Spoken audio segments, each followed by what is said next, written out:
It's now 19:30, so I think we'll make a start. Welcome to this evening's meeting. This evening's meeting has only got our own planning applications for the clubhouse on the planning agenda, and there are also reports, particularly on a meeting that we had with MKCC Highways. And there are two notes subsequent to that. One is a note on double yellow lines, which we asked, that was discussed in the last meeting, and also one on the streetlights update, which I put in late this afternoon, councillors. There's an update on the cycle path improvement, which I think Darren's been leading. As far as resolutions are concerned, there's a general update on the clubhouse. We are considering moving to online banking. At the moment, we issue checks for all our payments, which is a little bit onerous. There's some actions arising from a tree survey that we did in Castlethorpe. To consider projects for match funding from Milton Keynes Council under the Community Infrastructure Fund. Considering a response to Camera following their email about the pub, and to follow the complaint to Net about vehicle noise. The other main thing that we've got tonight is that every year each council has to approve its annual return. It's quite a formal document. We will do that. We will also review the internal auditor's comments on that report. And the report will then be published broadly from the beginning of July until I think the middle of August. But we'll discuss the dates when we get there. I think that is basically tonight's business. So if I now open the floor for the open forum. Oh, yeah, straight down. North now they're painted black. You like them? They look very good. The state of the road up to navigation is appalling, but none of the holes are big enough to fix my street running about. I know it is. You know, people swerve in and out of them. Actually, it's That's what I can't remember about that long about that thing. Yeah. And the whole one. It basically has to go below the tarmac. It's got to go into the sub road. Yeah. Yeah. Anything else? About it, really. Yeah. Okay. Sorry, Chair, I suppose under this thing, the holes in Bullington End Road have had white chalk marks around them for quite some time now. I don't know whether that's something that you included with. I think I'm not sure whether it's actually mentioned in the. I think it is. I think they did say, if you read the Highways report, I think they did mention that. Yeah, it's been mentioned 3 times. I get an email from MKC saying and check which streets they're going to do. Bullington's been on there 3 times in the last year. Somebody's I've never noticed any. I don't think they've ever come out. It's disappears. You've got to start again. yeah. Have a look at the report. You can pick it up again when we get to the highways item if you want. I mean, it definitely does need doing. It is in a very poor state, and I think patching is beyond patching. It really could do with proper servicing. So go down the road in the UK. Yeah. Okay. Anything else? Yes, I think we just better watch the situation with Cobb's Field, based on some information that I came across today. But the rent that the farmer pays to use it has been hiked by 300%. Yeah. So it's uneconomic for him to rent the field. He's given up renting it. And I think there may be another planning application coming very shortly. Well, I mean, we do know that is their intention. When we wrote to them about planting trees at the top of Cobb's Hill, they did say to us, it is our intention to put in a planning application. At the moment, that is outside the settlement boundaries, so it would not be permitted. And jumping ahead to actions, Chris Wardle has got information from Milton Keynes Council on the housing land availability, you've got to have a 5-year supply, and they've given a wide range, but it's between 6 and 10, which I think, and there is also a target to do with completions, which I believe last year we were well ahead of when I spoke to the officer. But if we could just confirm that, and then we'll know, and then the neighbourhood plan should be sound. Yeah, I think actually Milton Keynes Council did have a press release about it. They were ahead of the schedule for mass building. Yeah, I think they did. So it's still something we should keep an eye on. Oh no, we must obviously. Yeah. And you're going to cover other things on planning later or now then? Are they on the agenda? No. Go on then.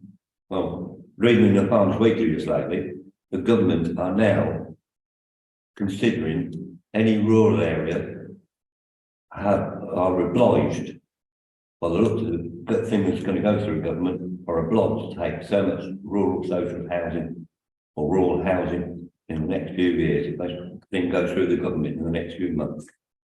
Yeah. Well, We will be made, in some cases, we will be made to have housing. yeah. Well, we may do. I mean, we have, as a parish, you know, we have got a pretty regular, we've taken housing on a pretty regular basis.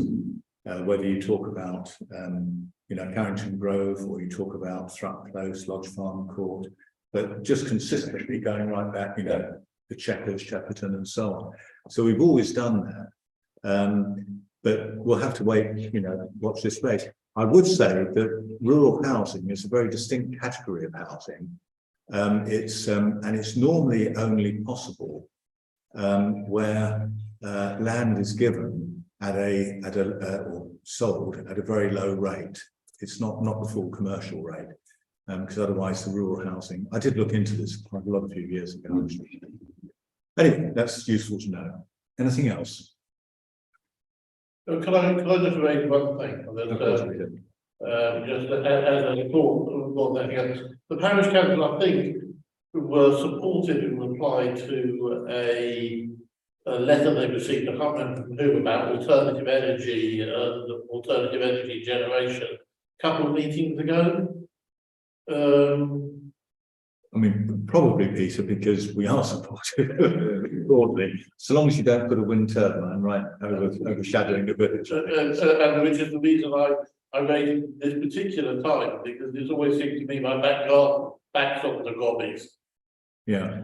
It's always seemed to me that one way of perhaps having low impact development on perhaps the top end of that site would be to put some combination of solar and ground source heat pump to serve the village as a whole. It's along the line of the railway line and therefore could be kept relatively low and would have not the same sort of impact that building houses on the top end of the field would. Keep the bottom end of it rural as it is, and might be a bit of a win-win. Well, we'll have to see what the owners of Gobbies, you know, want to come forward with. It is true that when the solar panels were put in the Lodge Farm Business Centre, frankly, you struggle to see them. I mean, you can walk right next to it, and he's hedged it all around, and it's very, very good. So from that point of view, alongside the railway line, you know, sort of, you know, the top of your panels are going to be barely higher than the fence, particularly if the field tends to drop away from the line. Yeah. No, historic land, though, isn't it? there is in the northwest corner. It is scheduled ancient. Yeah, that's right. Where the trees are. But I don't think the rest of it. But the rest of it is not. at all. No, it's not. Okay, well, thank you for that, Peter. I mean, it is up to the owners of Goblins. The Parish Council can influence, and I need to leave it out there, because if there is, you know, a potential planning application coming forward, perhaps there's some alternatives which the Parish Council could suggest would benefit the village but would be less intrusive. Yeah. I suspect that their response will be, Peter, having dealt with them before, would be, yes, we'd love to put in the solar panels, providing we can build on the rest of Gobbers. Yeah, no, obviously, I mean, that's what any developer would say, you know, but, Yeah. Okay. We'll it may be a better alternative than planting trees. that's another thought. Right. Anything else then? We'll move into the meeting. Let's move into the meeting now. Apologies for absence. I think we're all here, aren't we? Yeah. Declarations of interest in any of the agenda items. No. Okay. Declarations of interest. Approve the minutes of the previous meeting, which was also our annual meeting, 15th of May. As a true and accurate record, and the part 2, which was confidential, and some staff matters in there, were forwarded via email between us.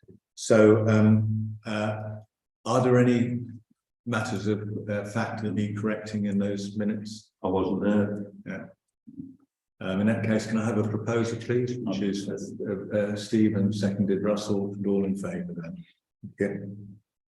And similarly with the part 2 record, are we all okay? We would propose that again and second it, Russell, and all in favour. Very good.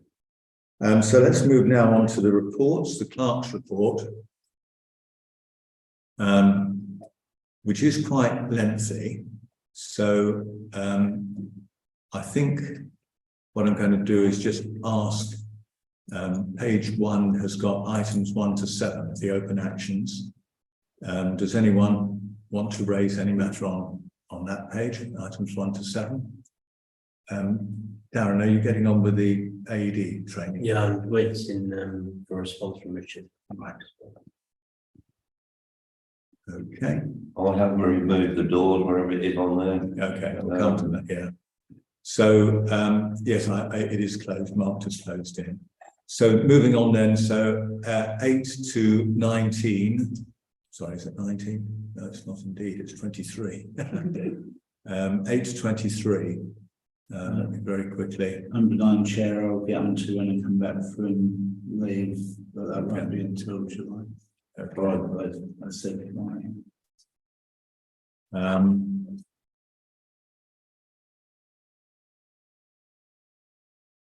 Anything else?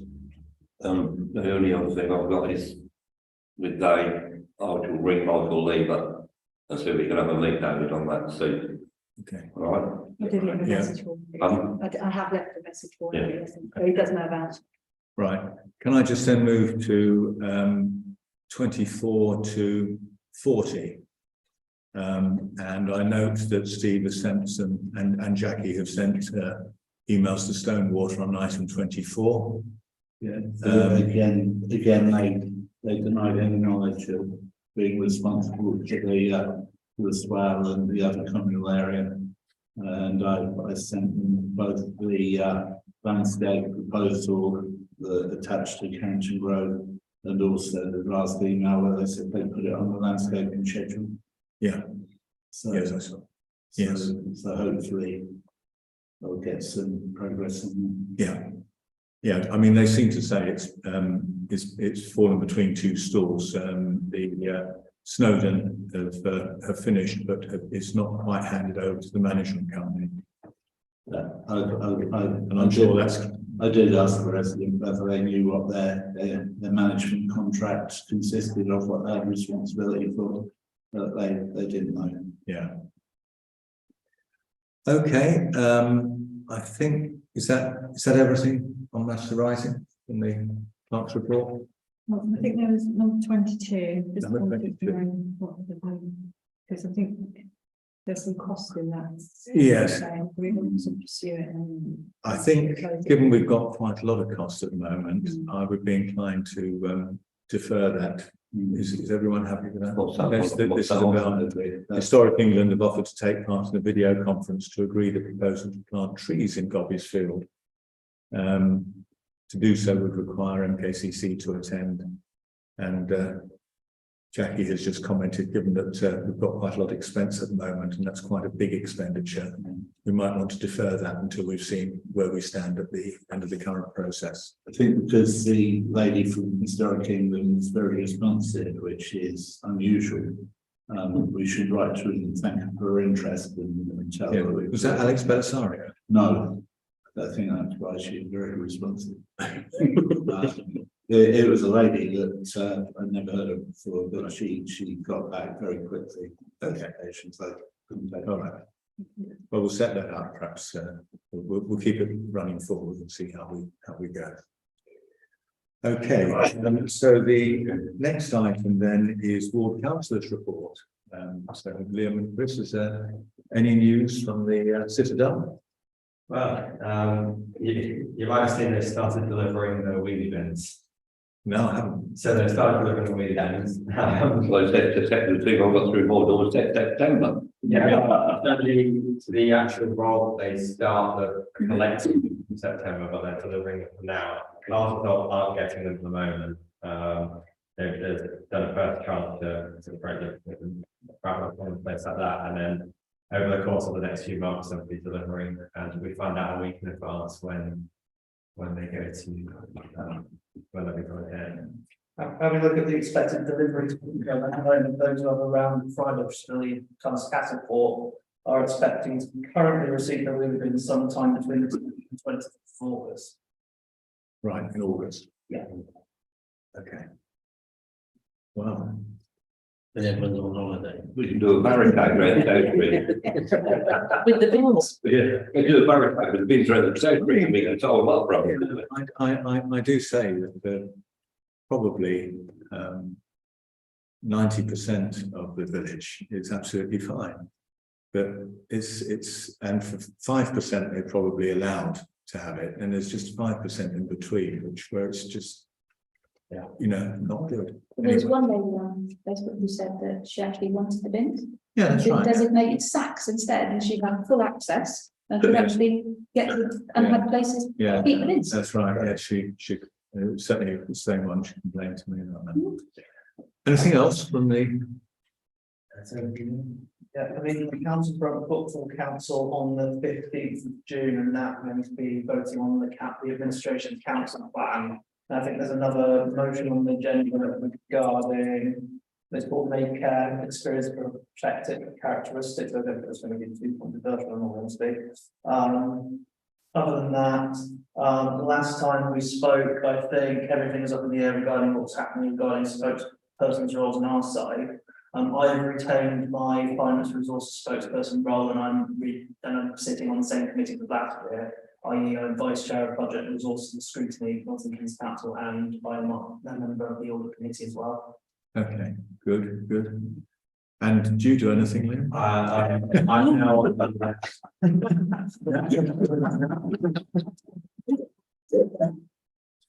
I'm on the public realm.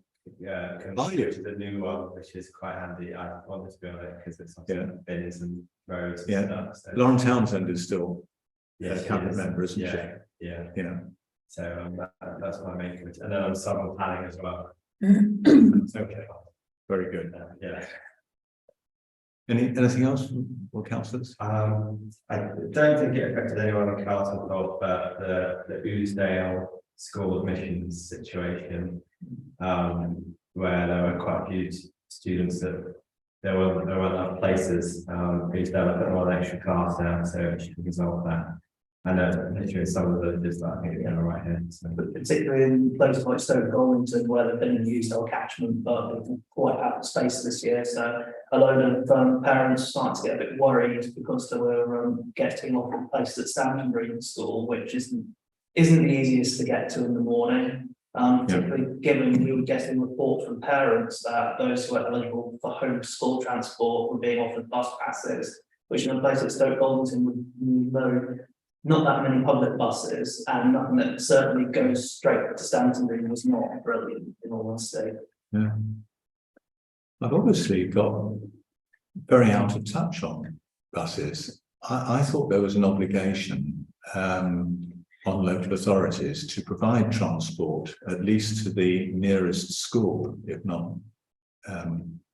Is that no longer the case? It's just a bit of a matter, I think. Yeah, I mean, on the home to school transport, they can offer them consecutive transport hours, so Bolton wasn't included on the routes for that, unfortunately, so the default option for Milton Keynes Council was going to be to offer the children bus passes, Yeah. which then. Well, I mean, they did used to share the bus. In fact, there used to be one bus in the morning that was, you know, any adult tried to avoid because it was full of school kids. The 742. That's it, yeah. If any parent is watching this and they have a problem, is there a particular ward councillor who's taking that forward? Or do we contact any of We you? can get it, that's fine, yeah. It's up and welcome. But that's really Benefits. places at Loosedale, if you've got problems, contact a ward councillor. Okay, thank you very much then. So moving on then, report on the meeting with Highways was actually listed at the bottom of the papers that Karen sent there. I mean, it was an extraordinarily difficult meeting. We were very critical mainly because we weren't getting any feedback whatsoever from any part of Highways. And I did write a note, I think councillors saw, which was pretty critical of them, including the head of Highways, Graham Cox himself, who again just hadn't replied to emails about really what is quite an important topic for 6 months. Now, when you get criticism, there are two ways you can deal with this. You can either treat it as a learning experience and say, you know, how do we improve from this? It's clearly not good. Or you can go dog in the manger, and you can guess which way he went. It was really every single thing he argued with. You know, when he said, well, why haven't you replied to the emails? I get hundreds of them. I'm sorry. And we pressed a little bit more about communication. I've apologized. What else do you want? I mean, it was that kind of thing. But you'll see in there, and this is why I'm quite interested, Liam, that you've got the public realm hat on. There's one specific thing which is to do with parishes being able to do minor works themselves without going through Milton Keynes and their contractor. And it typically is things like signs, white gates at the edge of the village. I mean, it's, you know, street name plates, you know, stuff that just doesn't get done by Milton Keynes usually in a timely manner, and where we would want to, you know, to do something. And he started off. He actually put a written reply in his report in the King's meeting that Jackie and Steve had. He said it's statutorily, you know, they're the authority. It would be illegal to do it. And I pointed out that actually we've been doing it for years until just recently. And he then moved and said, oh no, it's because of the contract conditions. I said, yes, we know that. What we want is, we want the new contract to allow a little bit of flexibility on minor works. And he said, oh, well, the way we negotiate, and this was quite an astounding statement. He said, most of our budget is to do with resurfacing. So we want to get a good deal on that. And we just accept that we have to pay higher prices on everything else, which I thought was a very odd way of negotiating a contract. Anyway, I have actually, I've written a note back, which I think councillors have seen. Well, it's the one in your report here. You know, responded to all of the points as to where I thought we'd got to. I've had no response to that, of course. But specifically on that point, I do know, and this may stick in your throat a little bit, but I know that Woofton Community Council have got exactly the same problem. And if I don't get a satisfactory response, which I doubt, I may suggest that perhaps Sue Smith and me, and if you can, try and get a meeting with Lauren to discuss this, because it is an important thing. And one of the things that I pointed out, I said, and this goes just to show how argumentative it was. I said, for example, we needed to put 4-metre posts in to support the new solar sits instead of the existing 3-metre posts. And you've quoted us £1,000 a post. And his response was, well, do you know what the cost of steel is these days? I mean, it was, very, very odd sort of thing. So I may ask for some support. Yeah. Providing you get on reasonably well with Lauren, and I don't know if you know Sue, but you will do, because she's a ward councillor as well now, isn't she? Yeah, she is. I get on. Yeah. Yeah. Kind of a constructive meeting about this, but we'll see. On the street lights, I have actually put in your packs. One outcome was we did get a response on street lights. And I put, I got something from Chris Hales this afternoon. I basically raised a couple of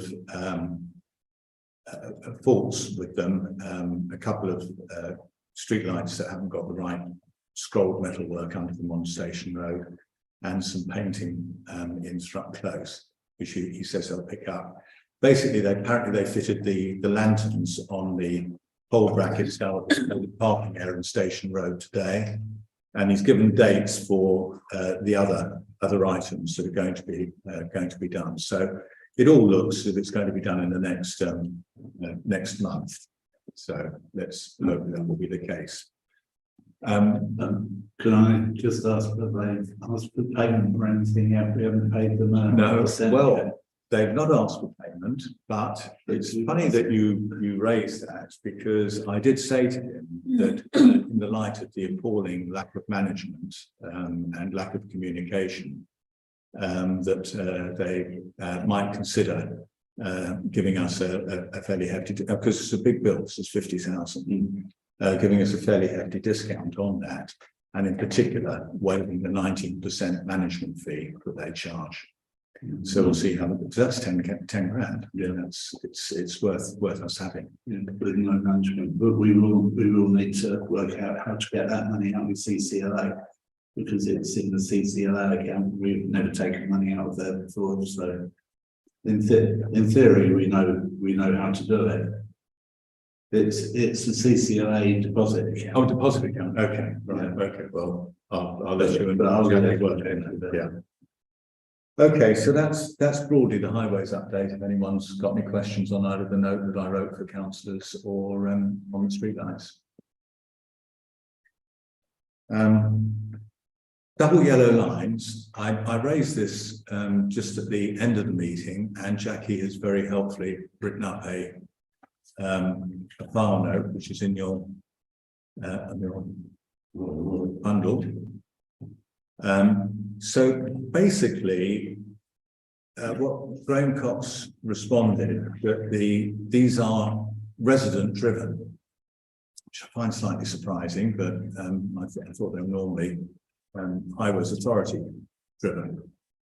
And he said the first step would be to get support from residents in the vicinity. So that would be along South Street and into Maltings Field. If that's positive, then the request is passed to a ward councillor, and the ward councillor then requests that MKCC looks at it and a decision is made. They said they would enforce it. In fact, he actually said that it's they are legally obliged to enforce anywhere where they put yellow lines, not allowed just to put them down and not enforce them, which is fair enough. And we then turned to the question of emergency vehicles, which actually varied a little bit from the note that Russell wrote. He said that they needed an access clearance of 2.7 metres, which would include the verge. So I'm not sure if we've actually measured the distance from parked vehicles at that entrance across to see where 2.6 metres is there. And he also made the interesting point that in the event, and I had heard this before, so I think it probably is an accurate statement. Even though the fire people said that they would normally go around and knock on doors, he actually said that literally push came to shove. They are entitled to push vehicles out of the way with their fire engines, and any damage done to the fire engine is the responsibility of the car owner. So there we go. So I don't know where we want to go on this. I think it would be really, if someone wants to run with seeing whether the residents do want double yellow lines. Yeah, we would need a formal resolution, which we can't do now, but you could do informal soundings just to see whether you wanted to do that. Is there somebody that lives down Maltings that would be a good person to go and ask people? Karen, Yeah, that's what I was wondering, Karen. What I was wondering though is, we've got the wheelie bins coming, they can't get a dustbin lorry down there, so how are they going to pick the bins up from there every week? Because the lorry can't get in there, so I have to send a 7.5 tonne around, haven't they? Yeah. That's the origin of this problem. That was the start of it, Yeah. and then I sort of said about with the bin lorry can't get down there. There are more serious vehicles that wouldn't be able to get Yeah. down there. That was my issue Well, with look, this. yeah, I mean, that is, you're absolutely right, Ian. That's where all of this started. The question is whether whether we are going to try and take a bit of an initiative on it. And we really would need somebody who to go and talk to the residents and do that, even if it's to talk to a resident to see if the residents want to do it. But it probably will need a proper have to leaflet and get it done properly. But I think we would need a resolution and another meeting. Is that correct? I'm looking at Jackie and Steve on this. Before we, sorry, I would say, yeah. Okay. Only to say, once you've got support of residents, if you need our help as all councils to get it through, just please message over myself or Lee. I'm sure we'll probably be at the meeting with the resolutions when we discuss them. Yeah. We're more than happy to help. I mean, I'm sure the people who park there will say, well, we haven't got anywhere else to park. So, but anyway, so that's build people that are affected, South Street people, but not so much. yeah. Well, it's clear that without the support of the residents, it's a non-starter. Yeah, So absolutely. that's the first thing. All right. So is anyone asking to, is it, sorry, Peter, we are council, ward councillors, I do let's. No, absolutely.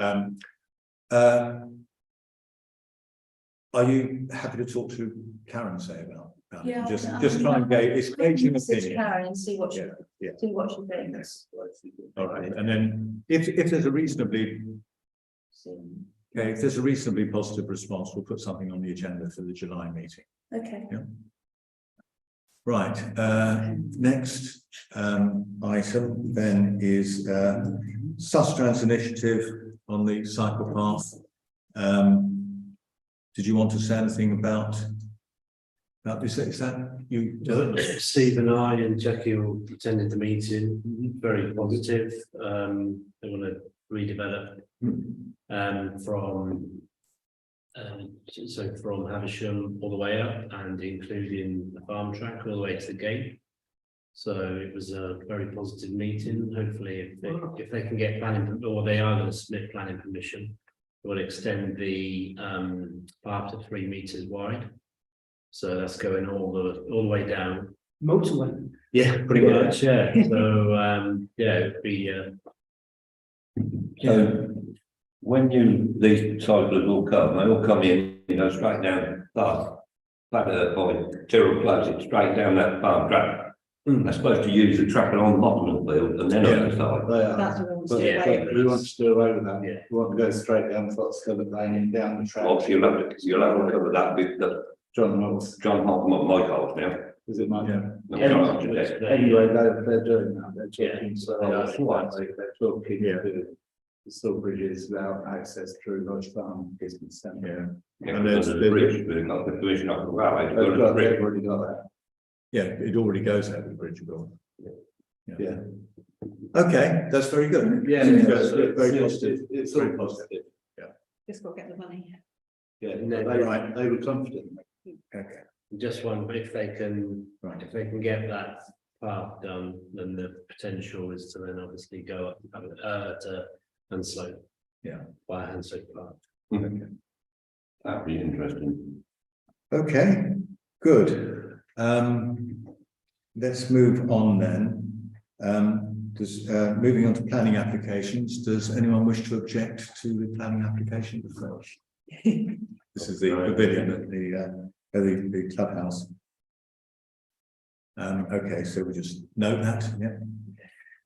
Now, just taking section 6, which are previous planning applications, as a block, does anyone wish to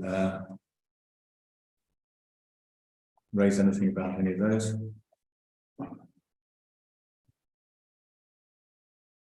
No. Okay, in that case, let's move So on. what's happening, obviously, the application is refused, so obviously at the moment you can't do anything until it's reapplied, that is storm drain. Yeah, that's correct, yes. Yeah, we'd like to know where the storm drain water's going from there. There were three other reasons that it was Pardon? rejected as well. There were 3 other reasons as well. Yeah. Yeah, but what I'm on about, the house is just done, Yeah. where the storm water go from there. Well, Has he put it into that heritage tunnel? yeah, and he's basically got 2 choices. He can appeal this, or he can make amendments and resubmit. And when he resubmits, if that's what he chooses, or sorry, he's got a 3rd choice, which is he does nothing and just carries on with the 9 houses he's currently got. So anyway, right, shall we move on then to section 7? So public excluded part of the meeting. Now what this is, just so that everyone understands, we've got a number of quotes from potential suppliers for speed indicator devices, for some fencing, to do with the floodlights up at the sports ground and clearing a footpath around a football pitch. So we have to consider that because of its commercial in confidence. We consider that in part 2. So I will move that. I need a seconder. That was okay. And all in favour. Thank you. To receive an update on the clubhouse project, and I put a note in your packs earlier today. I'll go through this. The planning application has been submitted and has been validated. So the formal decision date would be the 10th of July, which is the statutory 56 days from validation. To date, 3 households adjacent to the sports ground have written letters of objection, principally about potential noise. It's mostly concerned with what they're concerned about, noise from late night drinkers.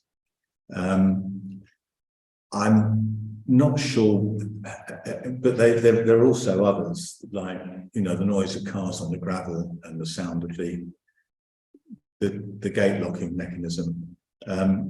Honestly, I mean, we've done as much, I think, as we can on this. I don't think, I think in practice, given the letters looked very similar, I don't think that there's anything more that we could do to try and assuage them. But if anyone's watching and would like a further conversation, you know, please do contact us.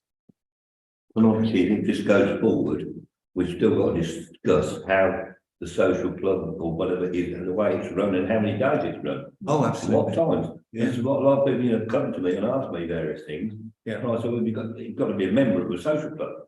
I would have thought. Well, You've got to be a member, so yeah. if you took 3 friends in and they picked up, you've got your membership report.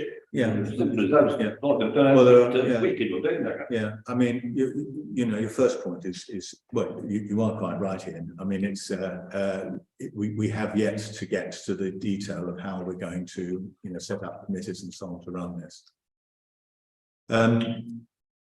So The parish advisory poll results have been published. They came through today, an email to me which I distributed to councillors. There were 393 ballot papers returned out of an electorate of 843, which is really quite a staggeringly excellent turnout of 47%. And I have to say, I personally was very, very worried because of the complexity of the double envelope system that it was going to put people off. Well, it's complex to me, I said it, and it's very complex to me. Only 8 packs had to be rejected. 4 because no ballot paper was included, and 4 because the voter statement where you put your name on it so they could check that it was a legitimate vote hadn't been completed. 337 votes were in favour of the clubhouse, which is 85.7%, and 56 against. This is, I do think this is really quite remarkable, and I think it's a credit to our electorate that they took the trouble to vote on this. Well, it's really the right way you went about it in the end. And the strength of support for the clubhouse project as well, which I think is really very good. And then the final piece of good news is that due to some minor errors in the polling pack, i.e. because they asked the date of birth in one bit and they had an inconsistency in dates, the head of Democratic Services, who is definitely one of the, I'm quite rude about certain parts of Milton Keynes Council, but I just try to give credit when it's due, and I'll name him. Peter Brown is definitely one of the good guys, and because of those errors, he said that no charge at all will be made to the council for that, which is about £1,000. It's very good. We did have to do a bats roost assessment, which we did very quickly, and there was no evidence of bats roosting in the building. We will have to do a further survey at the start of the building, but that's pretty much routine, I think. Is that normal practice? Yeah, I think so. If you're within certain areas which are where bats are, then you have to do that. So if you want to stop paying a garbage bill, go and get a load of bats. Well, we held a meeting with a site meeting up at Sportsman with the MKC Leisure and Community Officer. Now, basically, it goes that the S106 officers, we had a video call with them months ago, and they were supportive. They then passed it on to the Leisure and Community Committee, and their officer came along to make sure it's a proper use of S106 funds. I would say she was very positive about it, said it was one of the best applications that she's seen, and that she would be, unless something untoward happens, she would make a recommendation to the committee, who meet on the 29th of June, I think it is. There's then a 10-day calling in period, as with all council decisions. So we should know around about the 13th of July. I think it's 10 working days. But we should be told unofficially at the end of June. Although a first draft of the invitation to tender was discussed last Wednesday, it wasn't ready to be recommended to us, which I had hoped that we'd be considering it today. So it wasn't ready. Some of the specifications for the rooms, how we want the rooms to be, and some detail on the building specification, which is really all designed to make sure that all the bidders are bidding for the same thing. There's some further work on those, as does the actual government requirement as to how we have to advertise the procurement. All of that work is due to be completed by the end of this week. I do stress, we are relying on people doing this work in their evenings and spare time, which is a big ask. But it should be completed at the end of this week, and so a further review will be held at the next project board, which is next Wednesday. On next Monday, the 12th of June. And if recommended, but there's not one this Wednesday. There is one this Wednesday, but all the actions will not be complete. So there may be some questions about You know, for example, Lawrence in his room specifications, I've seen some emails where he's saying, you know, if we use this sort of block, it means surface mounted electrics. Is everyone happy with that? Yeah. That sort of conversation, just to nail it all down.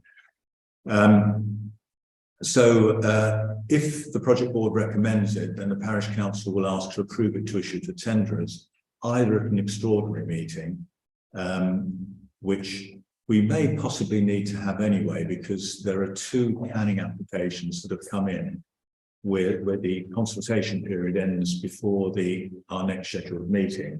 And Jack has asked for an extension, but if they choose not to grant that, I think one, possibly both of them, would warrant an extraordinary meeting.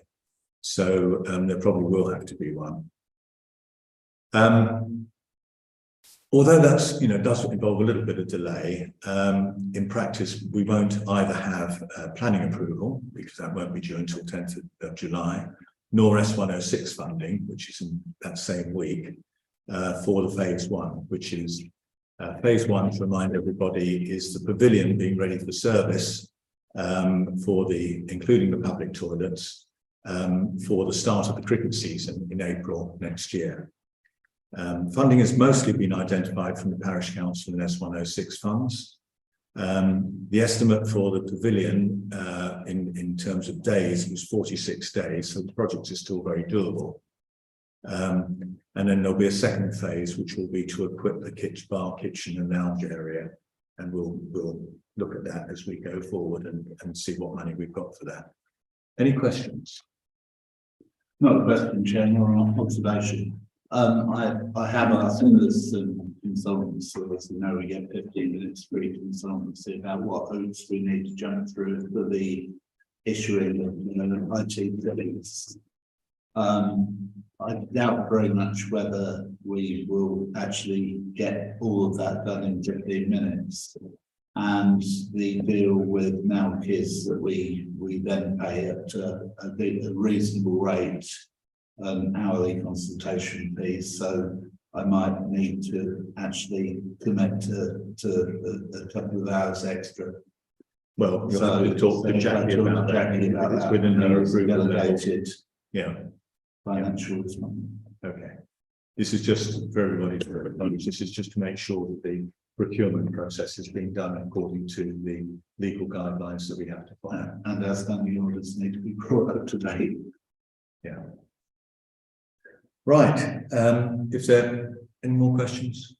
No, in that case, let's move on then. So 7.3 is to consider moving to an online banking account requiring 2 digital signatures, both of which should be councillors. The clerk cannot sign. I've always been opposed to this in the past, but I feel mainly because other parishes have been defrauded. 2 other parishes in Milton Keynes have been defrauded. Well, one actually managed to avoid it, and the other one did lose 60 grand. Now, having said that, given that we only sign items off the RFO schedule, and given it would, you know, we're a fairly small group of councillors, I suspect that I personally concede to being dragged into the 21st century. Perhaps if we just move transferring funds to the king with the gold out of the power, Yeah. stuff like that, we should do. I think at least one of the examples that you raised about people having been defrauded was down to very sloppy councillors giving approvals where they shouldn't have done. Well, actually, yes, I don't know. I won't mention the name of the council, but you probably do know that. You know that, was it? Yeah, okay. The one that got caught was actually would have been a delegated signature, where the classic is where you get a fraudulent application, say at 4 o'clock on a Friday, saying, "Oh, this is very urgent. Could you please authorise it?" And it was going through it was a larger council. It was going through delegated powers with officers, but fortunately their proceedings processes were robust enough that they caught him. but it's very close. Anyway, would anyone like to speak on this? I would just say I'm completely in favour of it.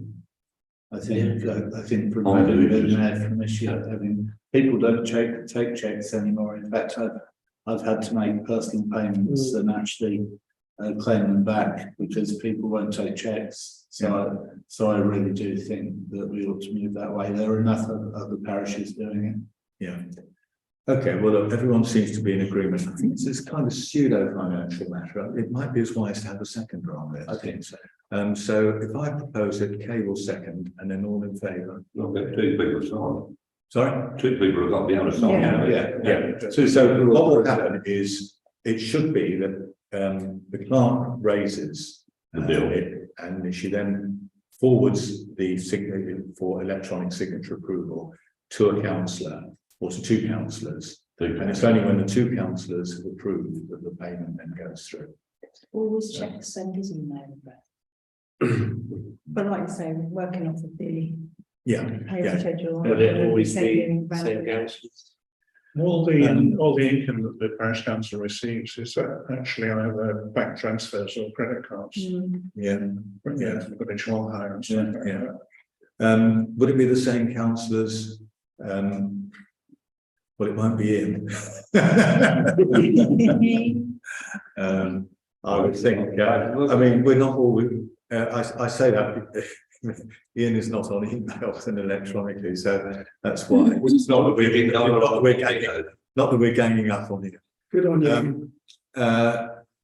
So yes, it would, I think it would probably be all of us, and it would be a matter of who Jackie normally goes. Yeah, That's been done. Okay, fine, that's good. So consider actions on the tree survey carried out in Castlethorpe. Exactly, I met the gentleman, and I didn't realise he'd come from Newmarket. All tossed up, where you thought he was going to go to the North Pole. Why he's got his jacket on, his hammer, I said he got his thunder with him.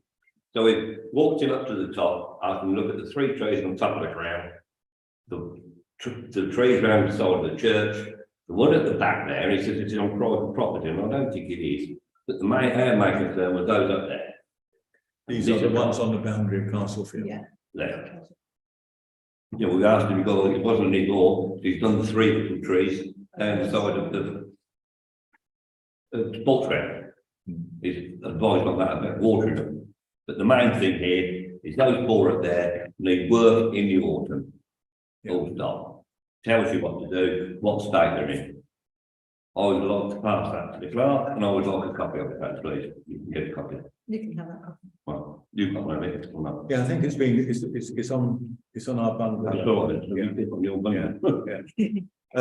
Right, my suggestion, just to take it forward, and we'll chip in on this, is that, first of all, because it's in the conservation area, it will need planning approval. So I think it would probably, if councillors wish to proceed with this work, one of the actions is to ask Jackie now to start putting in the planning approval requests. That's just on those four. Yeah. Yeah. And then the second thing is that we will need to get some quotes in. And you've got to have a proper, and the gentleman said, you've got to have a proper arborologist to do the job. Yeah. I'm not being funny about my labour exception, you've got to get a proper person. Got to be an arborologist. So that's my suggestion, that we ask Jackie to get some quotes in for the next meeting, and then we'll have a That's resolution. what we said, whatever you do that's actually in the bill, you've got a planning commission, didn't you? Any other comments? You'll have to forgive me, I didn't read the report, but the tree that's been split in half, that was hit by lightning, and the dead one over by the hedge, You said to take the dead one out and replace it if you've got the funds. I'm not sure about the split one. Which one's that, where you on there? You know, the tree that was struck up on the bank edge, yeah, by the hedge, to the sports ground. There's a tree that was split in two by lightning. Oh, I haven't seen that over there. It's one of these, Ian. Is that on Nigel Station? No, it's in the It's the one, the little ones that we were talking Yes. about. Oh, those little ones, yeah. One of those is, These are the small trees on the boundary with the sports ground. Correct, right. yeah, one of those. Yeah, I'm not sure. Yeah. We have what number that was. That's because obviously if we do any replacing and things like that, we have to bear in mind that it's scheduled as ancient monument. You can't go putting in new trees on that. No. Well, we did before. We I got know, told I on that. Well, I mean, I can remember when I moved to the village and the young farmers used to have a big bonfire up there. And We all the rest of it. was there, there was 6 Yeah. But, you know, don't, no.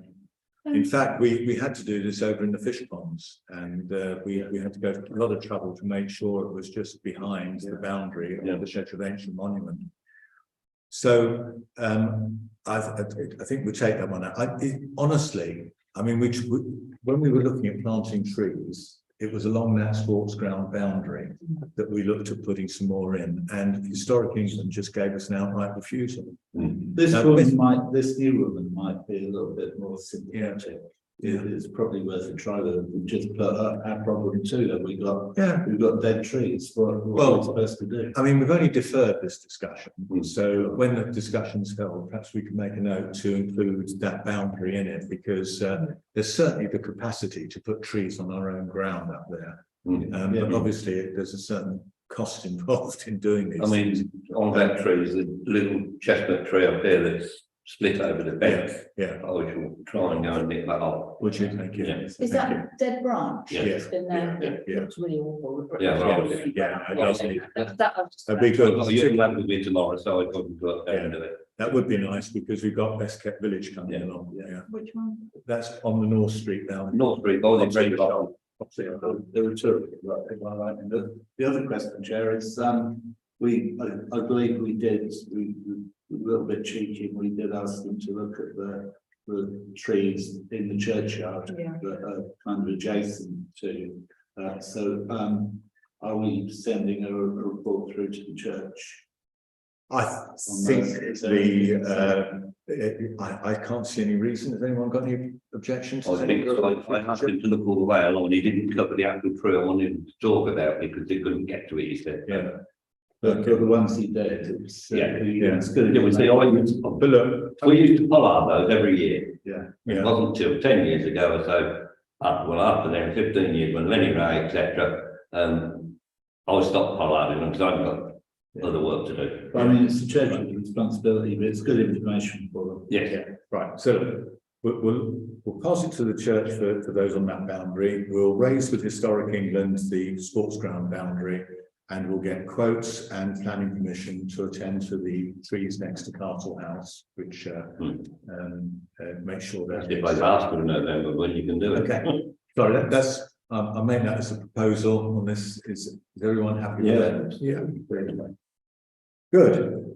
The next one is to consider Community Infrastructure Fund projects for the 2024-25 allocation. So any project from the village that could be used for. These are typically small amounts of money, up to about 10k. So for example, as we'll discuss in the part 2, the SID funding comes out from that. I presume the sort of use of CCTV on the sports ground wouldn't be covered by that. It would. It would.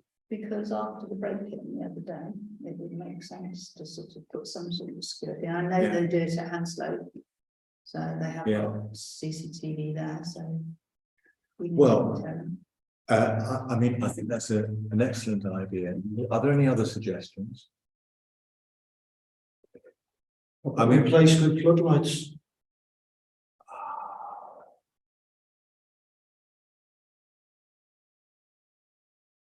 They're not replacing, do they? That's one. The trouble is that we only got notified of the money for this year's SID about months ago. So the floodlights, I don't think we can wait that long. No, I agree. Yeah. So I think it's out of time. I mean, the CCTV would be good. I mean, the closing date is the end of August. Yeah. So, Could we not arrange to have the CCTV camera put on the old floodlight? Well, it could be replaced as part of the CCTV installation. well, Maybe not. We could have I mean, a motion sensor. the only, I mean, it is a good idea. The concern is if we go ahead with the clubhouse, that's really where you put a lot of the CCTV, isn't it? Unless, and picking up on Dave's point, you probably could put a CCTV on one of the floodlights on the cricket pavilion side of the Towards the football pavilion or the cricket? sorry, Towards the football pavilion or the cricket? towards the cricket pavilion and also the hard courts.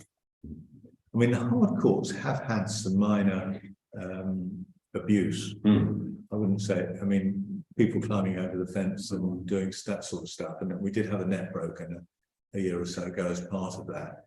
So, I mean, there would be some justification for doing that. But I mean, I quite like the idea of putting a camera pointing towards not only the adult exercise equipment, just to make sure that's not abused, but also where the clubhouse will go. Well, we could ask somebody to do a survey, initial survey for us, and ask what their recommendation would be to cover the important areas. Yeah. Well, I think that's a good suggestion, and that again would, you know, if anybody's got time to help Jackie on this, because we're piling up work on Jackie. So there are people in the village who do this mobile elements. And Drew Archer would probably do stuff like that as well. So we could ask, but we could ask for them to do this. I mean, the other thing is that Hanslow have done it. Yeah, You know, that, I think rather than no, I won't go any further. One of their councillors was involved in supplying it. Yes, I know. I can see Steve. Yeah, and he might be it might be worth talking to Jill about who supplied it, whether that's another contact. Because I think provision of CCTV may be more of a specialist thing than just sort of general, general electrical work. But you know, we can ask Marlborough and Jill Archer and so on. Yeah. Okay. Shall we do that? Then we'll perhaps see if we've got any progress for the July meeting to see whether we can build that up into it. And actually, it will need to be the July meeting because we don't normally meet in August. So, you know, it'll be that extraordinary meeting, which I'm sure we'll want to avoid. It's all to that. We got probably got an extraordinary meeting. Yeah. This would be one in July, I think, as opposed to. It's going to be too early. CCTV might really put people in mind of rest for the clubhouse as well about noise and stuff like that, because if there are people on there being rowdy and stuff like that, they can just be banned. Good point. So I'm just thinking that actually that would sort of serve two avenues. Yeah, it's got a bit of GDPR stuff, but anyway, absolutely. Let's progress that. Right, can we move on then? 7.6 is the response to camera following their email about the pub. Russell, would you like to read that out so that Peter can hear what we've proposed? Yeah, it's from John McLaughlin, who's the Pub Protection Officer of the local branch of Camera. And he said, I've been asked questions about the Longfirst Carrington Arms. He then goes into the neighbourhood plan and the rest of it. And he says, from Camera's perspective, our primary interest has been in the pub itself. And I understand that the building itself is in poor condition and that some destruction has taken place inside it, despite it being a listed building.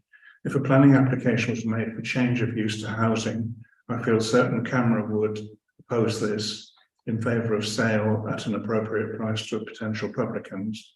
But we would like to work with you and the local people on this. Does the Parish Council have any views on the pub and its future, please? Interesting. And you proposed an answer, I think. Do you want to read that out? And then we can open it for discussion.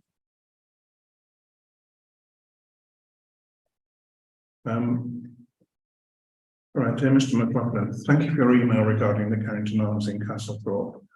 I apologise for the delay in replying, but your email arrived too late for inclusion in our last Parish Council meeting, and we've had to hold it over until this month's meeting. As you know, the Parish Council has been involved in a long battle to have the pub reopened, and it was always our top priority for this to happen. We also endeavoured to have it listed as an asset of community value in our current neighbourhood plan, but we were unable to do this because of a dispute over the flying freehold owned by the house next door, part of which occupies the first floor over part of the pub. We were promised by the developer who owns it that he would do so and would refurbish it at the same time as he built a small housing development in the old station yard. The houses are now built. He says he now wants to sell the pub and offered the village first option to buy it at market price. The fabric of the building is in very poor condition, and it's been estimated that it could cost up to £700,000 to rectify this to the proper standard. So for the pub to reopen, it could cost something in the region of £1 million, which is way beyond the financial scope of the Parish Council, and is unlikely to be successful in crowdfunding. This is why we had to reject the developer's offer. However, a group of village residents are now investigating the possibility of reopening the pub, and the Parish Council is supporting their efforts. And if you're happy, I will pass in your contact details to them so they can discuss things with you. Finally, like the camera, if a planning application was made for change of use to housing, I am sure we would almost certainly oppose it vigorously, along with the vast majority of the 1,100 or so people who live in Castlethorpe, and we would welcome your help. Okay, now, Peter, if I suspend the meeting, would you like to speak? I think I'm happy with all of that. I think the only thing that immediately that Cameron could potentially be made aware of that they could be helpful with is that Milton Keynes Council have obligations with regard to ensuring that listed buildings are kept by their owners in good repair. And I would suggest that, and I'm happy to take that up with Cameron, but I would suggest even in an early letter that some mention be made of Cameron putting pressure on Milton Keynes to ensure that the building is repaired. Something suitable, that's what I'm sure you'll deal with. That would be helpful. Yeah, I think also rather than I'm sure that he'd welcome your email address. In fact, I'll give you his email address and I'll pass it on to you and then you'll be in touch with him. Okay, we can resume the meeting then. I think that's a very good comment. I mean, over the years, particularly John Keane and Steve Bradbury have been pressing Milton Keynes Council to try and get something done about that building. And although some cosmetic improvements have been made, substantive ones haven't, and indeed big cracks. There are some serious cracks in the fabric. Now, what I think Peter's suggestion is excellent. That I don't think there's anything said. Anything coming from is excellent. That we ask Cameron if they would be prepared to put pressure on Milton Keynes Council, given that the Parish Council has not been successful. I want to take him inside, or somebody wants to get inside and see where the cellar's all collapsed. Yeah, the trouble is you need permission from the owner to do that. It's quite too keen, doesn't it? Yeah, it is. Yeah, He's good at opening locks with that screw. Anyway, any comments on this, Steve? I'm not so sure we can say it's almost certain that we'll actually object. I would water that down a little bit. I would actually, because if the clubhouse does go through, I mean, to be honest, If it does happen, it happens, whichever way it works. Yeah, I think it is. The facility is still used on the sport ground, won't it? It's a bit too strong. You can't preempt really on that. Yeah. Yeah. You could say as things stand. As things stand, it's very likely. Yes. Nick, Yes, as things stand, it's very likely that parish council would oppose it. I rather agree. I must say I did think a little bit of, that was a little bit strong, given what we're actually intending to do. It does raise an interesting point, though, isn't it? It's, in terms of the development of the social club. If it comes to fruition, it almost changes our stance on change of use from that pub, because the argument would be, well, you don't need a pub because you've got the social club. So I think we all ought to be aware of that, really, and how things could change. Yeah. Well, it is. But we've been waiting, I know. the parish council allowed to buy lottery tickets. It still remains. You think we ought to invest the precepts in lottery tickets? But they still can't, it was this. Change of use maybe, but the fact is that it's a grade 2 listed building, so they shouldn't be able to knock it down. And that's what the developer has been after. I think we've been waiting till the big lorry goes by and it shakes it down, to be honest. Well, I mean, on anybody that they're going by. In all seriousness, there's a very famous planning case in London where a grade 2 listed building was demolished by the owner. And the local authority made him rebuild it. That is a signature building in the village. It, really cannot be external appearance. Cannot That was be about the only thing left of the great fire, wasn't it? And so, right, okay. So with the addition of Peter's comments about asking Camera to put pressure on the to enforce the grade 2 standing and watering down of the last paragraph to change the sort of almost certainly oppose it vigorously. Are we all happy with that if Russell writes that on our behalf? Yes. Okay, very good. 77 is also you, Russell, is the network rail noise.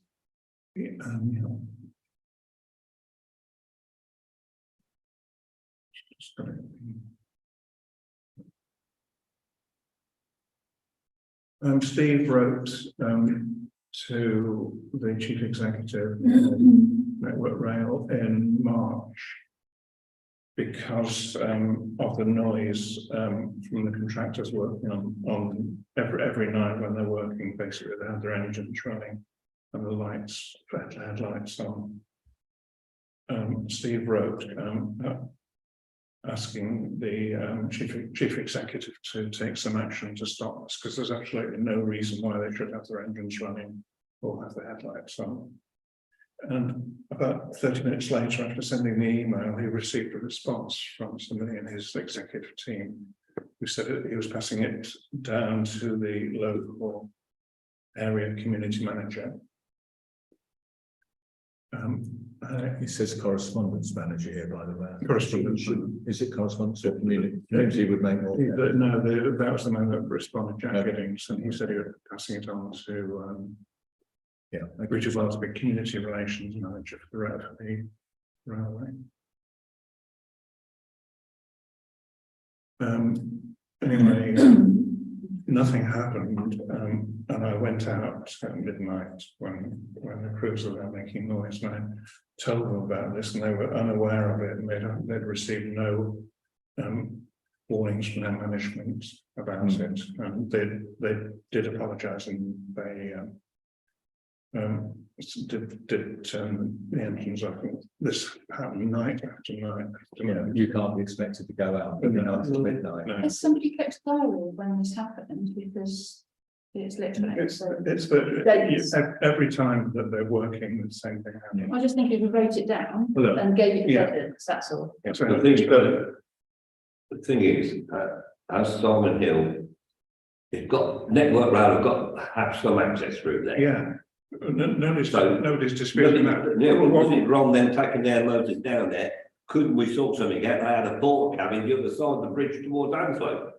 Yeah, I must say, I thought a few years ago they actually put in a new area which they could do without planning permission because their network rail on the other side of the bridge, quite a bit further. Yeah. Anyhow, I think Russell's letter is fine, isn't it? There is one thing, in fact, we did hear from the community relations manager. Yeah. And she said she was going to pass the word down, but anyway, it didn't work. Right. Are we all happy for Jackie to send this letter on behalf of the council? Yes. Yeah. Okay, fine, thank you. The RFO payment schedule then, if we could look at that.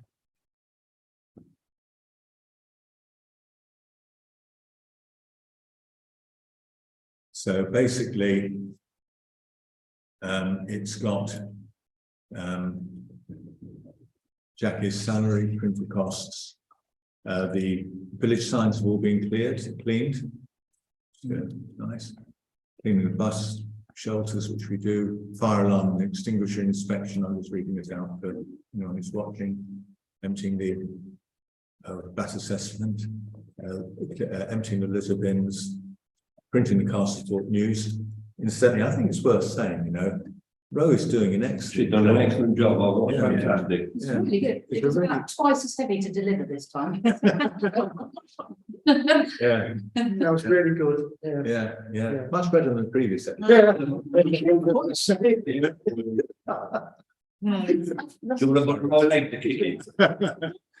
I'm not saying anything, keeping a dignified silence. You did a wicked job. But no, so our thanks to Ro for doing that. It's really good. And then some electrical works, landscape maintenance. Now, the one which I think we do need to have a bit of a discussion about is Tove Landscape, which is the cutting of the sports field. If we can come back to that, and then there's external audit, and then the usual standing payments below there.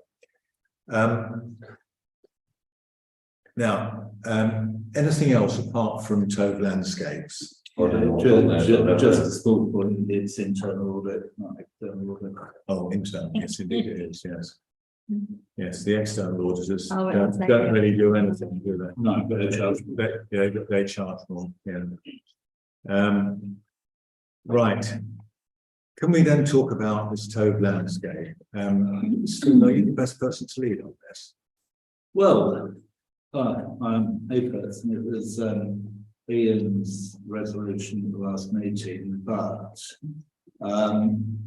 because the mower had to go into repair and it wasn't done in a timely way, such that we got it all done before the start of the season.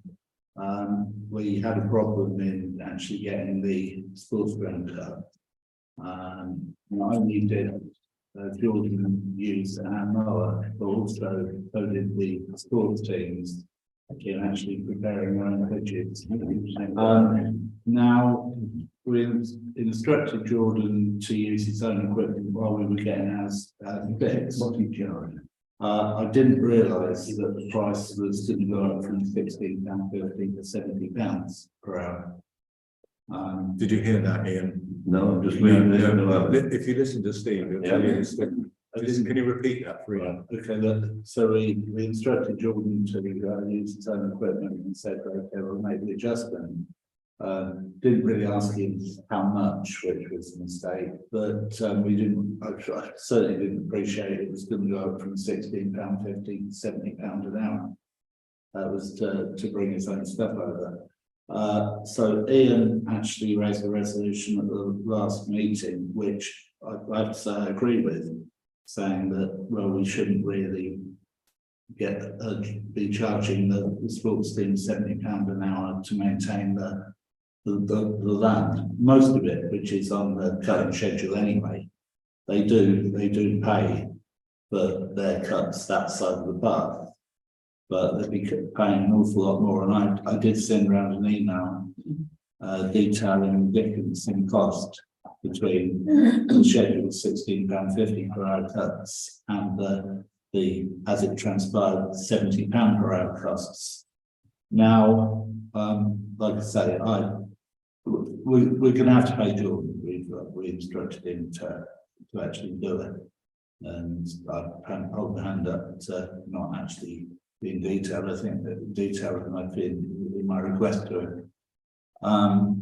But it's really the issue is, you know, how much we expect the sports team to contribute towards that, because we could pick up the whole bill, and then at the end of the season, we charge back the sports teams for the work that's been done in erecting their pitches.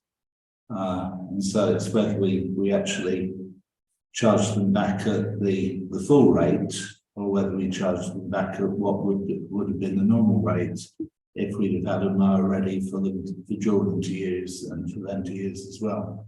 And that was the gist of the email that I sent around, which I doubt Ian's got a copy. It's only sent it about an hour or so. I only sent about half hour, so don't get it to you. Okay, so from the point of view of the payment schedule, I mean, I think you are quite right. We are just going to have to pay this. Yeah, because it's a matter of what we then attempt to recover from. I think we should stop this work at £70 an hour immediately. So If you go to anywhere else, they're all going to have to be charging that. So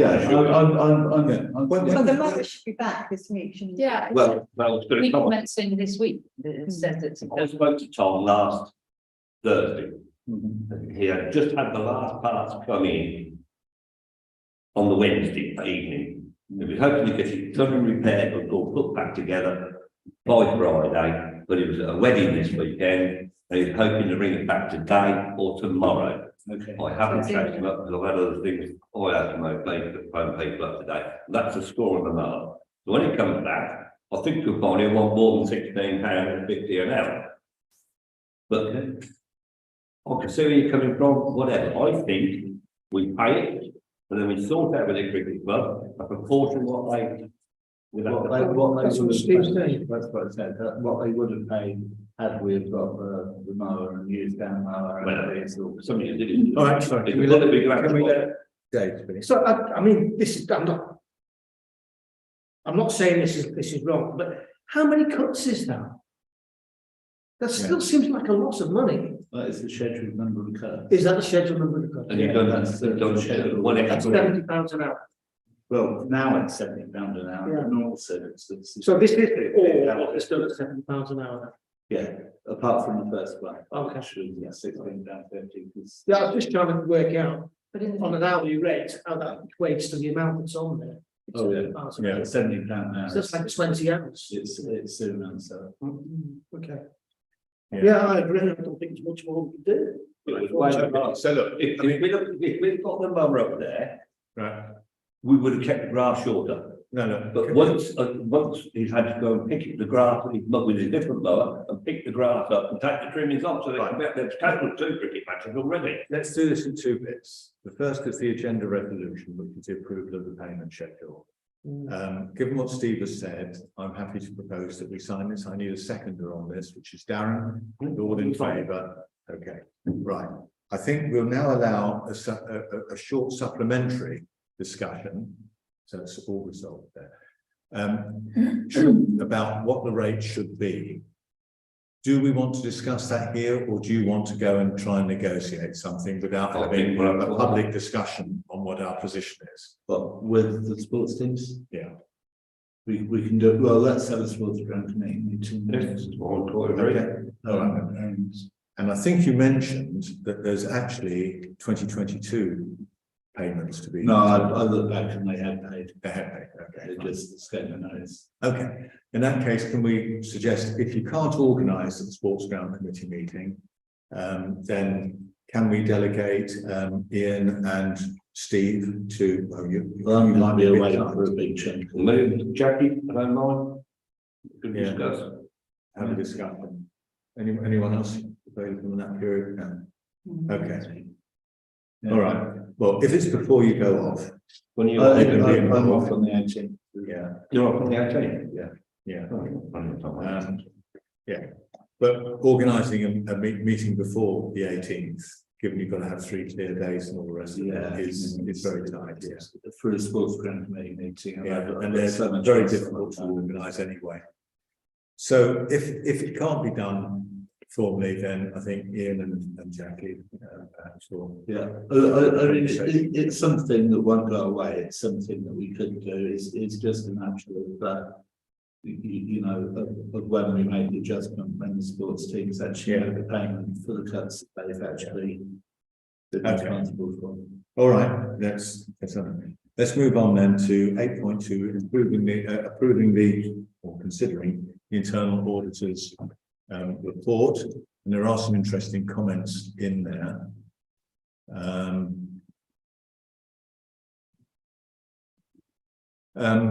Steve, I mean, this was basically on your watch as was. I mean, the overall opinion for people watching is a generally sound system of controls designed to meet the organisation's objectives in place. That's the kind of summary. There are 1 or 2 points that have been made.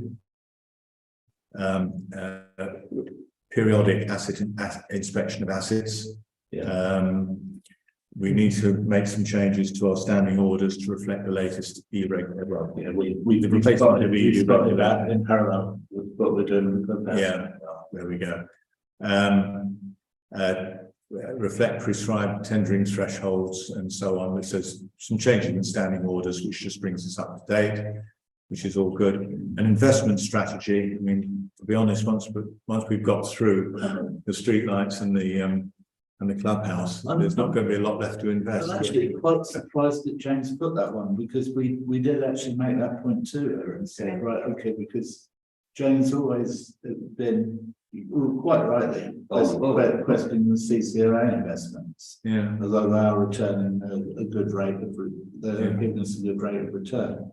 But when we pay for the streetlights, when we pay for the clubhouse, there's not going to be that much to invest. So yeah. So, I might have another chat with her about that. Right. And so overall, the accounts are recorded accurately, expenditure is monitored well, and authorities for expenditure complied with. So that is the internal audit report. Does anyone wish to comment? There's just one more thing. The final bullet in recommendations that consideration be given to increase transparency of council expenditure income. I agree with Jane that should be a rundown of where the council spent their money, particularly what on and where they received it from, to go on the website. I did actually prepare something for last year, but I can't remember why it didn't get onto the website. Yeah, but I mean, to be clear, the minutes of each meeting record the RFO payment schedule. In other words, what the parish will spend its money on, and that is publicly available. So if anyone wants to know how the parish council is spending its money, you only have to look at the minutes of the meeting from month to month. Absolutely, but I think at the end of the year, personally, it is a good idea to actually, if you like, a summary of the cash book. Up on the website to say, right, okay, we spent so much on repairing fences, we did this. I mean, I don't want to sound as if I'm objecting to it. I'm just trying to make sure we don't repeat work that's already done. The other thing, which is a public document, is our budget. And the actual, and as part of that, it's the actuals for the previous year. Sure. So if you want to see how much the parish council spent on the village hall or landscaping or anything like that, you just go to the budget document and you can see it. I think that's all up on the website, isn't it? Sure. Yeah, on the parish council page, you've got the income and expenditure report. Yeah. Okay. Yeah. Right at the bottom of the page. Okay, well, look, I mean, rather than trying to, do it now, if we can just look at what we've already got, because I don't want to, ask Jackie effectively to do more work if it's, it's essentially something that we've already are doing. But I think overall, the internal auditors report was a good one. But for those who aren't aware, all the external auditor does is it says, yes, the internal auditor is all right. It's unbelievably trivial. Right, so any other comments on that? It was only the resolution to consider. Now, a more substantive item is approving the annual return. And this statutorily has got to be done by full council. And I actually have to read this out and tick every box. It is a bit of a pain, but there we go. We do it every year. Just make sure I tick the right boxes. We have put in place arrangements for effective financial management during the year and for the preparation of the accounting statements. Aye. Yes. We maintained an adequate system of internal control, including measures designed to prevent and detect fraud and corruption, and reviewed its effectiveness. Yeah, through the clerk, yeah, and the RFO statements.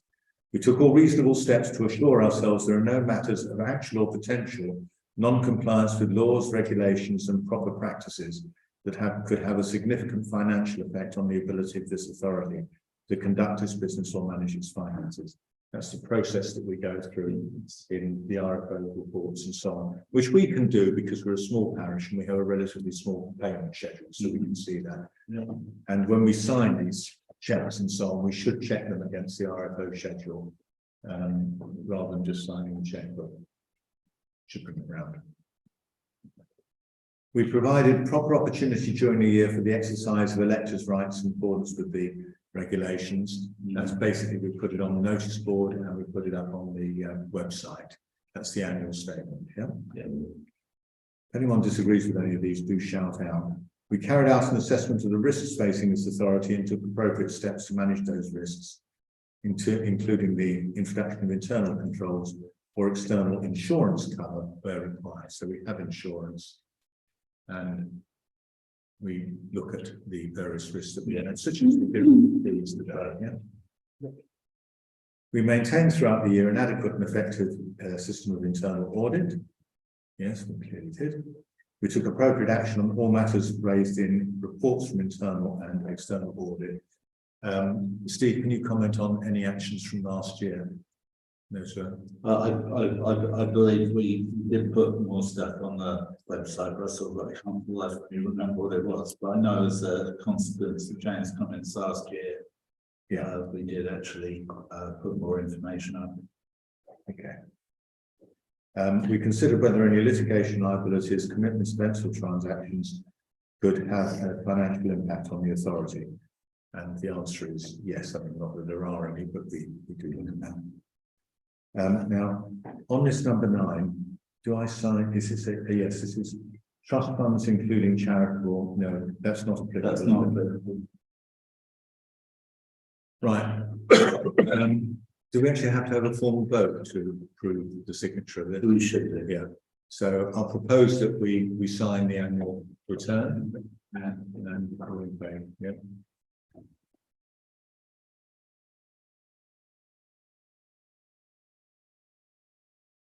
We need to sign that as well. Yeah. And then we move on through the document. You've seen this in your packs. And the period for the annual return to be on public display that I referred to when I introduced the meeting is actually the 3rd of July to the 11th of August. Right, so I think that's the only signature I had to do. I think you had to do. Yeah. Oh, I think, yes. Thank you.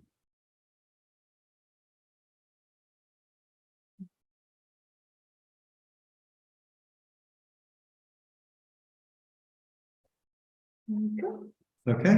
Yeah. Very good. So we're on to correspondence. A resident has written to ask whether water bowls could be placed around the village for dogs, cats, and wildlife. I mean, anyone want to comment on that? Been there and got that brownie point. Yeah, it's a bit difficult for us to do. Who's going to maintain it? Well, yeah, I mean, I wouldn't object to somebody putting one out, but we're not going to do it. When you see some of the people coming up and down the driving Tyrrell Close, etc., they've got a water bowl. They've got a bowl in their own water bowl. You could ask residents who are really into their dogs to put a bowl outside their house and keep it. Well, I think all they have to say is we've got no objection to it, but don't do anything about it. Yeah, but maybe they need to. Yeah, I don't, the mood seems to be this is not for the parish council. it's not really the parish council. A request has been made to consider providing a seat outside the bus stop by the village hall, so that bus users can sit outside while waiting for their bus. So that's presumably just along here. Yeah, there is a seat there. There is a seat there. No, but I think. No, I think where the bus shelter is, they want one, there's a bus shelter. Yeah. I think they just want one outside, so actually out of the bus, so they can sit in the sunshine. There is a seat there. Yeah. It's about 10 feet further up the road. Perhaps we should just move it to. outside. I think Yeah. Just take the shelter there. There's one just like that. Yeah. Move on then. A resident has contacted the council Hans about a housing situation. Won't go into details on it. But ward councillor Alison Andrews is Andrew. Who's a singular, isn't she? Yeah. You're the multiple Andrews. Is taking that up for which we thank you. And I know she's met with the household. Any other business for noting or including on a future agenda? Councillors, Ian. Yes, these two gentlemen will be able to have a good thing, because one gentleman's had a word with you about this. They had a lot of problems over the last 10 years, mainly the last 4 or 5, about the sewers in the village. And the gentleman's had a word with him. Eventually they came again and again and again, and the manhole has never been up in about 9 years. It took Anglia Water 3 or 4 men 4 hours to get this manhole top up. So blasted it through. This is up Bullington End Road, and the bloke came out with a camera, and the pipes cracked. And they've turned around and told him, when you get blocked again, give us a ring, we'll come up and flush it out. All those houses down there, 4 or 5 houses, when that's blocked, it stinks them out. One woman went round to see to help the bloke, because he had on oxygen all the time, and she couldn't stand the smell, she went out and was sick. So it's not good enough. Has this happened recently? Yes, recently. I don't know when it happened with you about it. I raised this last meeting. And I said, let's not hang the water, don't come out. Well, they made that right last week. Week or 10 days ago. Okay. It was, they were there, I'll tell you, they were acting, picking it away at the manhole, and I said, we've had this trouble for years. And they did say. Back to their bullet then, bro. Same shit, South Street. Yeah, but I know exactly what Ian is talking about. And it has blocked there in the past. It's blocked. And it'll be an Anglian, it's an Anglian water problem, not a Milton Keynes Council problem. No, I mean, that's the reason we write to Anglia Water and bring it up. Yeah. Can we? It's not good enough. Yeah. I think we did suggest that the resident complained to Anglian Water because he obviously He's spoken to the bloke, he's coming, one chap's coming out tomorrow to him, I think. Yeah. Well, the problem that we've got as a council in getting into this is knowing precisely where the thing is. You know, but I don't. I mean, I know the manhole that's blocked at the bottom and where it comes up, and I know the householder there who tells me about it. But it's obviously further up Bullington End Road. Now, if Anglian Water don't give satisfaction to the householder when they come out tomorrow, perhaps you could actually just write a bit of paper, the houses that are being affected by this and where the manholes are, and give that to Jackie, and Jackie can write a letter on behalf of the council. Thinking one. Yeah. Okay. Right. Got one more then, and then we'll come under them. I don't know whether you looked at it or brought it up. People complain. The residents, a new resident, 29 Bullington End Road, has come out of Milton Keynes. He's taken the concrete where the car parks. He's taken the concrete council concrete path up. He's cut the trees down, he's now taken the boundary hedge Okay, down. Ian, can I stop you there? Yeah. Right. I have written to a lady called Kay Pettit. I went up there, I took photographs. I then enclosed, I wrote to Kay Pettit, and who is Parish's liaison basically. And I said, look, we don't really normally deal with housing. This is what has happened, just what you described there. Please could you tell me whether he has, whether he's permitted to do this, and if he was permitted, whether, you know, whether housing actually did give him permission. Would you pass that on to the appropriate officer in housing? She said she was trying to identify the right person, which she would. Now, Kay is again one of the good people in Milton Keynes Council, so trust her on this.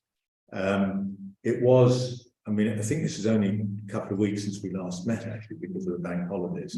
So I haven't had a response on that. I will try and chase her. Well, what he's done now, he's put the telegraph pole where everybody's lines go across the road, etc. Where the water main is, it's just digging out, trying to ferret around where he's pulled the heads go out and all the fence down, council fence down. Right. So I will write to Kay Pettit about Just put a foundation. Oh, He's going to build a wall. right. So yes, yeah, you may well be that. Right. Anything else? We need that's to what move I'm on. saying. Can I Okay. ask a question? Have you had any response from Milton Keynes Council about the complaint that you put in against planning and Carrington Grove? I have not put in that formal complaint. I have put in the complaint on the street naming, which was part of the highways, but unfortunately, it turned out it wasn't highways. Street naming is part of planning. So that one has gone into formal complaint. I'm afraid I just haven't had the time to go through. But the killer, as you all know, I wrote this huge tome. The killer is that they sent us another 400 pages of FOI information, and I just have not had the time. I need to have, you know, Okay, 2 clear days to do that, which I will do. And Okay. do I need permission to apply for this grant for the this for getting payments repaid, or can I just go ahead and do that? Don't see why you shouldn't. What's that for? Yeah, But we this is the footway outside Maltings Farm, where it's badly rut by That's tree not bad roots. as North Street, North Street. Yeah. But the parish council authorised that. Yeah, okay, yeah, I don't see why you shouldn't. yeah, just do. Just need it when I Right. get, when I Yeah. get time. And we got That's fine. quite a big part too. Jackie passed me an invitation or a consultation on the waste local plan for Milton Keynes. Now, to be honest, I don't think that, you know, this is a call for science. And I don't really think this is for us, unless anyone thinks it is. I mean, unless someone's going to bring a site forward. If someone comes forward with a site in Castlethorpe for basically a tip, then I think we probably would have some comments to make. But, you know, this is just a call for science as far as I can see. Yeah. So I don't think this is for us. Okay, I think that does bring us to the end of part 1 of the meeting. We've still got the quotes to look at. So on that basis, I'll thank everybody for staying the course if you have done. And I'll be stopping the live stream shortly.